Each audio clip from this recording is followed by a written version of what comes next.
Did the YAM project just explode? What is going on? I'm going to be breaking that down in this video. If you didn't watch my previous video, which I made just about an hour ago on the YAM protocol, on the YAM project, watch this video first. And if you haven't invested in YAM yet and you're still considering it, I strongly suggest that you don't do it until you understand what has just happened, until you've watched the end of this video. So did the project just explode? Is the project still going to be useful? Well, let's have a look at YAM. As you can see, the coin has dropped to 84 cents, which is below $1. Now, the reason that that has happened is because if you refer to my previous video, we had a situation where there was a bug in the smart contract and the community had to band together and sign proxies or delegate their vote so that the developers could have enough voting to fix the bug in the smart contract. So the treasury part of the YAM protocol is getting YAMs on rebase. They're supposed to be getting 10%, but they were getting more.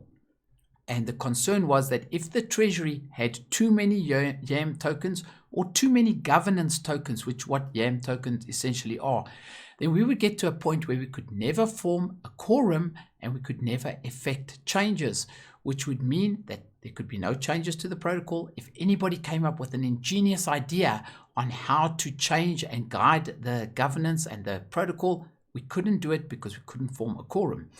In addition to that, the funds that are locked in the treasury would never be able to be spent. And we all had to get together, delegate our votes, and then the developers could fix this bug before the next rebase, where another huge amount of YAM tokens was actually allocated to the treasury. So to make a long story short, we got the amount of votes, the community rallied together, there was enough votes for the quorum. The developers put in the change to update the smart contract to correct the bug, where on the next rebase, the treasury would get more of the YAM tokens and become ungovernable. For whatever reason, it's not clear at this stage. The proposal was submitted by the devs, but it did not go through. So in the second rebase, the treasury got another huge amount of governance tokens, which now means that the treasury is ungovernable and we can no longer change the smart contract. So what does this mean for the project? Well, it certainly takes away a lot from this experiment because no changes can be made. This contract is now set in stone and it is going to continue exactly as it was written.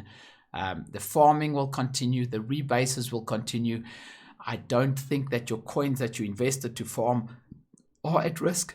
You will be able to withdraw your capital, so there's no huge disaster. But anybody who bought the YAM tokens at high prices, we can expect to see the price really plummet and you're going to take massive losses on the YAM tokens that have been bought.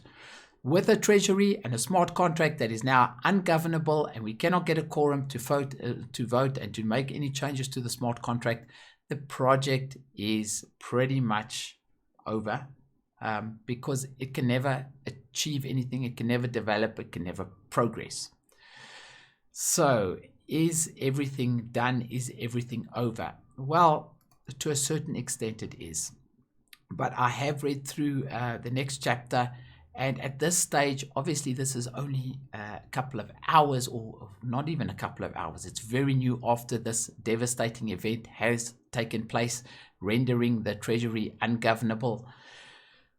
The YAM devs have said that there is a possibility. All hope is not lost. There is a possibility that we can raise some funding and we can launch YAM 2.0 and in some way work out, well, we know what everyone owns, and then credit the people with YAM 2.0 tokens and start the project afresh. So that is not definitely going to happen, but it is a possibility. So if that happens, not all hope is lost and things can continue.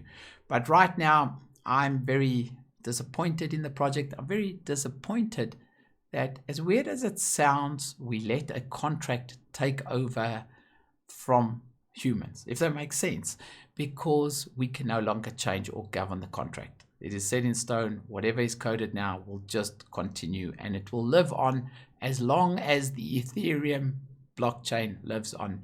So if you've got YAM tokens, you will continue to get more or less and rebase and whatever the case is, but it's basically a ghost of a project. So there will be people that will hang on and the token will slowly slide in value, but it is not encouraging news. You can withdraw your coins that you put into mine, so there should be no reason to panic. There's nothing that's going to happen as far as that goes. You can simply extract your coins. The coins that you've earned, you can also extract, depending, like I just put a small amount in, it'll probably be unviable for me to extract them because the Ethereum fees will probably be more than the coins.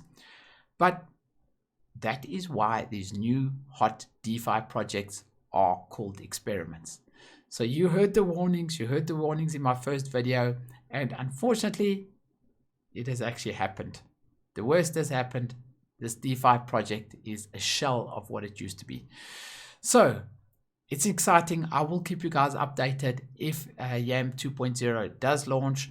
Obviously, the project will continue. It's not a scam. It's not an exit scam. It is a bug in the smart contract that has now made that smart contract unchangeable.